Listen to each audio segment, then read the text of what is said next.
Europe 1, il est 7h26. Et on passe donc à l'édito sport de Virginie Fulpin. Neymar va donc rester au PSG cette saison. Aucun accord trouvé avec le FC Barcelone. Écoutez cette archive.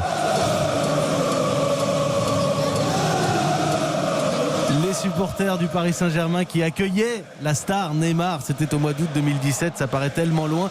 Vous nous dites, Virginie, ce matin, j'aimerais bien savoir comment, vous nous dites que le Paris Saint-Germain sort renforcé de ce feuilleton interminable. Ouais, alors pas renforcé parce que Neymar sera sur le terrain, ça je demande encore à voir, mais renforcé par la façon dont le club a géré ce dossier. Le PSG a montré beaucoup moins de naïveté cet été qu'il n'en aurait affiché les années précédentes. Dès le mois de juin, donc Neymar a fait comprendre qu'il voulait s'en aller, retourner au Barça.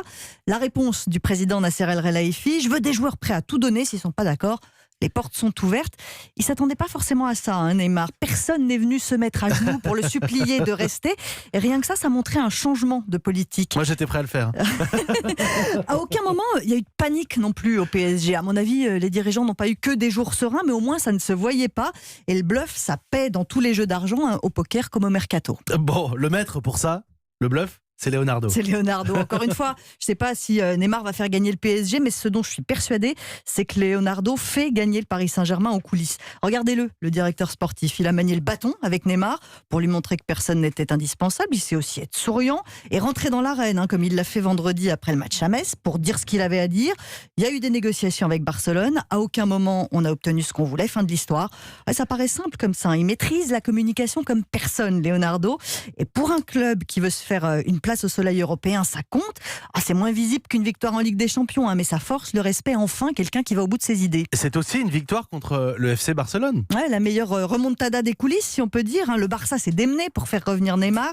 Tout ça pour rien, pour l'image, c'est assez dévastateur. À côté d'un Paris Saint-Germain imperturbable qui finit par emporter le morceau.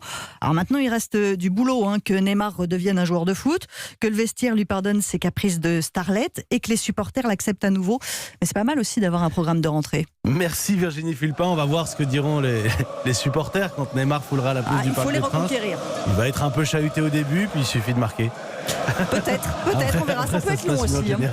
Vous êtes d'accord ou pas avec Virginie? Vous écoutez, vous réagissez au 39 21. L'édito sport, c'est tous les matins à 7h25. Profitez.